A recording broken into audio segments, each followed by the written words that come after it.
ചിങ്ങച്ചതേയമേ ഞങ്ങൾക്കു നേർവഴി കാട്ടും ധ്രുവതാരമേ, മംഗളദേവത കത്തിച്ചു കാണിച്ച ഭാഗ്യത്തിൻ കൈവിളക്കേ, ഞങ്ങളിൽ നീ ഗുരുപാദസ്മരണ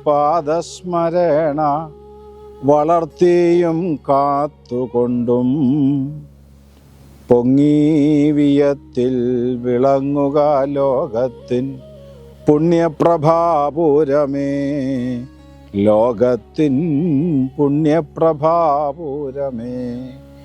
ഓം ശാന്തി ശാന്തി ശാന്തി. ഓം ശ്രീനാരായണ ഗുരുദേവൻ്റെ തിരു അവതാരത്തെക്കുറിച്ച് ശിവഗിരി മഠാധിപതിയായിരുന്ന ബ്രഹ്മശ്രീ ഗീതാനന്ദ സ്വാമികൾ എഴുതിയ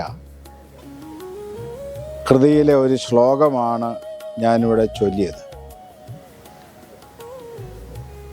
ചതയതാരം ഒരു ധ്രുവ നക്ഷത്രമാണ്.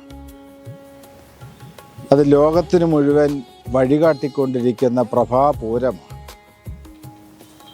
171 വർഷങ്ങൾക്ക് മുമ്പ് ഉദിച്ചുയർന്ന് ലോകത്തെ മുഴുവൻ ഇരുട്ടിൽ നിന്നും വെളിച്ചത്തിലേക്ക് പ്രഭ തൂകി അനുഗ്രഹിച്ചു കൊണ്ടിരിക്കുന്ന ആ ചതയതാരം, ആ മഹാഗുരു ഇന്ന് ജനകോടികളുടെ പരമഗുരുവും പരമദൈവവുമാണ്.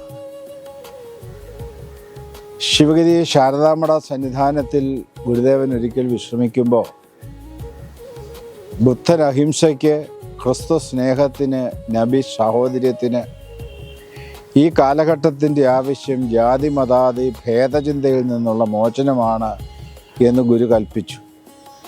ബുദ്ധൻ്റെയും ക്രിസ്തുവിൻ്റെയും നബിയുടെയും പരമ്പരയിൽ അവതരിച്ചതാണ് ശ്രീനാരായണ ഗുരുദേവനെന്നും ആ വാക്കിൽ നിന്നും നമുക്ക് മനസ്സിലാക്കുവാൻ സാധിക്കും. നമ്മെ ഒരു അവതാര പുരുഷനായി ആരെങ്കിലും കണക്കാക്കുന്നെങ്കിൽ അത് ജാതി മത വ്യത്യാസം ഇല്ലാതാക്കാൻ വേണ്ടി വന്ന അവതാരമാണ് എന്നുകൂടി പറഞ്ഞുകൊള്ളണം.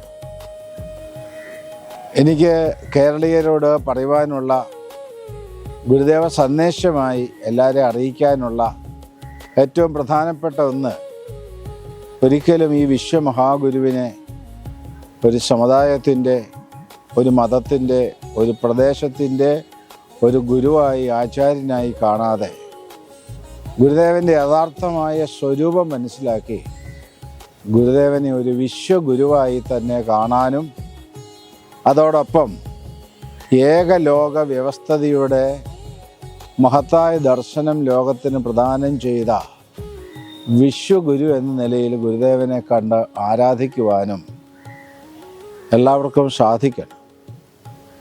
ഹൃദയപത്മത്തിൽ ഗുരുദേവനെ പരമഗുരുവായി, പരമദൈവമായി പ്രതിഷ്ഠിച്ച് ദിവസവും പ്രാർത്ഥിക്കണം. ബുദ്ധൻ്റെയും ക്രിസ്തുവിൻ്റെയും നബിയുടെയും പാരമ്പര്യത്തിലാണ് ഗുരുവെന്ന് ഞാൻ പറഞ്ഞു.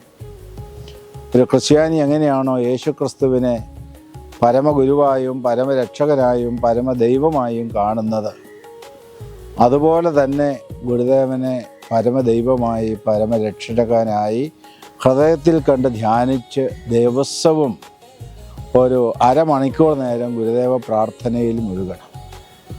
അതോടൊപ്പം ബുദ്ധിയിൽ ഗുരുദേവൻ്റെ ജാതി മത ദേശ ചിന്തകൾക്കതീതമായി എല്ലാവരും ഒരു അദ്വൈത സത്യത്തിൻ്റെ, ഈശ്വര സത്യത്തിൻ്റെ അംശങ്ങളാണ്, ആത്മസഹോദരങ്ങളാണ്, എല്ലാവരും ഒന്നാണ് എന്ന ഗുരുദേവൻ്റെ ഏകത്വ ദർശനത്തെ ഉള്ളിൽ നിറച്ചുകൊണ്ട് ജീവിക്കുവാനും സാധിക്കണം.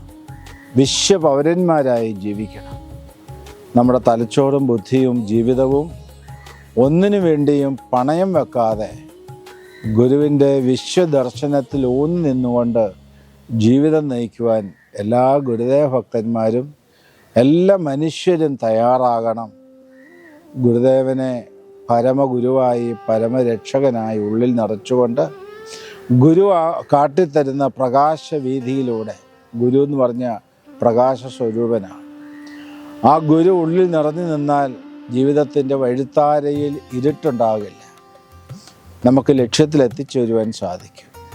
ശ്രീനാരായണ ഗുരു എന്ന പ്രകാശ സ്വരൂപൻ്റെ ദിവ്യമായ പ്രകാശം അന്തരാത്മാവിൽ നിറച്ച് അഭയവും ആനന്ദവും ഏവർക്കും കൈവരിക്കുവാൻ സാധിക്കുമാറാകട്ടെ എന്ന് പ്രാർത്ഥിച്ചുകൊണ്ട് ശിവഗിരി മഠത്തിൻ്റെ എല്ലാവിധമായ മംഗള ആശംസകളും അർപ്പിച്ചുകൊണ്ട് ഏവർക്കുമായി ഭഗവാന്റെ 172ാമത് തിരുജയന്തി മംഗളാശംസകൾ അർപ്പിച്ചുകൊള്ളുന്നു. നമോ വാഗം.